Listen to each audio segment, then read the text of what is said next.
Welcome to Merle's Pearls of Business Wisdom podcast.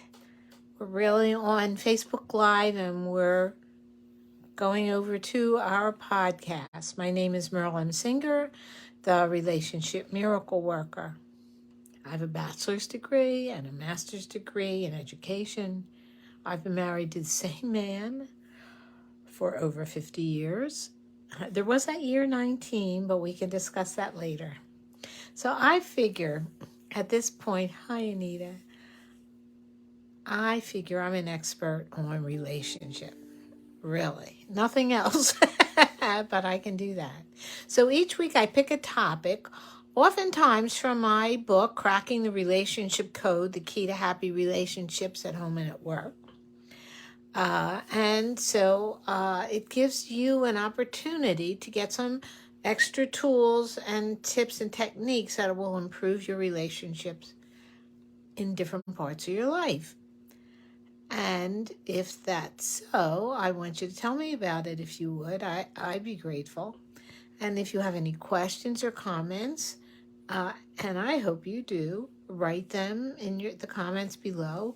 And you can also book an appointment with me at relationshipmiracleworker.com/free session.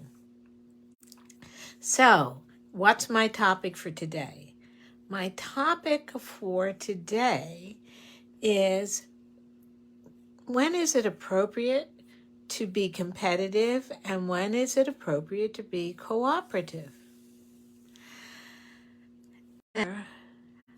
Okay,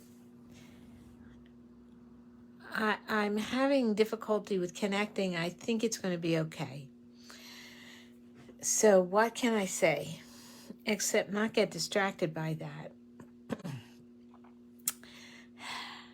The difference between cooperation and competitiveness. Competitiveness can be fabulous. If you're in a ball team and boom, boom, boom, you want to win, that sense of you want to win, that kind of competitiveness can be awesome because you know why? It can help you win. If you're kind of, oh, well, it doesn't matter, he should win once in a while. No. There are times when being competitive is just the perfect thing to be. However, there's a competitiveness that comes from a scarcity, from if I don't get it, then nobody's going to get it, and I have to win the piece of cheese. Then you're acting like a rat. But if you have that sense of openness like you did when you were a kid and you just want to win, it's not that you wanted to kill anybody, you just wanted to win. That's kind of fun and it's exciting. Get your juice. So I highly recommend competitiveness if you're in a sales team and who's gonna make the most sales.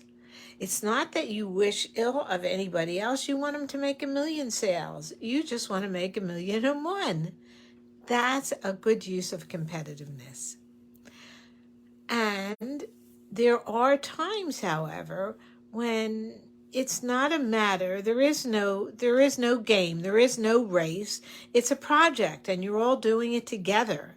And then being competitive, I have the best idea, or use my idea, that kind of competition. No, not necessary, not appropriate, not the right place. If you all have a project, if there's 5 of you, 10 of you, whatever, and you have a project to do, then being cooperative and saying, well, I was thinking of this, and somebody else says, well, that's good, but we could add that. That's being cooperative. That's taking each of your skills and each of your ideas and combining them and building on them. And that's a proper use of being cooperative. It's more than cooperative, actually. It's competitive. No, I didn't mean to say that. I meant to say creative. It's creative if idea and put them together in their own particular way, then that's kind of awesome. And that cooperativeness is perfect when there's a project to do. There's the other times when competitiveness is exactly the right thing to do. What's and that's, I think, really, and I'd love to have your opinion on this if you agree or disagree. I think that's highly appropriate and pretty much easier to deal with in the workplace.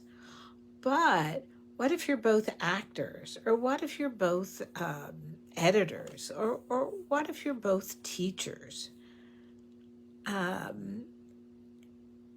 You could get competitive, and maybe that's not a good idea because you're different people, you're teaching in different circumstances, and each of you is doing the right thing for where you are or not. It's not a matter of competitive. It's a matter of, the best competitiveness you can have.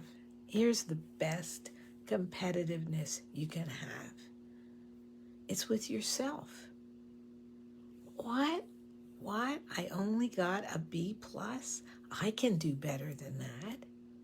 Let me see if me in January can beat me from last December. Let me be competitive with my abilities and skills. That's good, because you want yourself to succeed. I hope you want yourself to succeed. I want you to succeed. So hopefully you want yourself to succeed. That's a good use of competition. But in a married, coupled relationship, it's important that you give the other person the space.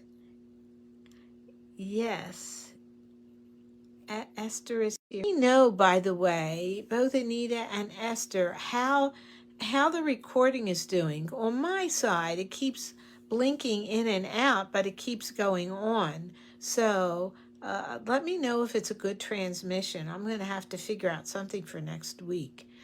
But in the meantime, I want to finish up this topic of competitiveness versus cooperation. And I mentioned that when to use it at work, and let it come from a sense of abundance, that even if we're competing to get the most sales, everybody else can get 1 million sales. You just may want to get 1,000,001 sales. That kind of competitiveness is good. And then if you have projects that you're working on, to not have it be the perfect, exactly what you said, but somebody can add to it and build on it, and in a cooperative way really create something. And then the last thing I want to say is about in your relationship at home, in your relationship with your romantic person. You need to it takes a certain kind of person to be able to be competitive with their partner. So and be a little bit sensitive about that, how that works with you and how that works with your partner. Because the competitiveness could be with who who got the most awards. There's a different, if we want to be competitive, we can find 1,000,000 ways to do it. Just play a game of boggle or something, and competitiveness will come out. Shoot a couple of basketballs. I played tennis with my brother. This is like 1,000,000 years ago, and he just was playing tennis like he was a pro. I was annoyed. I just wanted to volley the ball. I didn't actually. clearly I didn't understand that playing tennis isn't volleying the ball. Playing tennis is knocking the ball out of your reach. So there are places for competitiveness, and sometimes they're not in the family relationship. Uh, Let me know what you think. Let me know how this transmission is doing. I'd appreciate that. And I don't forget cracking the relationship code, the key to happy relationships at home and at work. You can get it on Amazon or go to my webpage and you can, it will direct you to the right place on Amazon. And it's a good book. It's a good book. And when you get it and read it and like it, write a review. That would be great. Meanwhile, I'm getting this podcast up and going, and I will see you next week.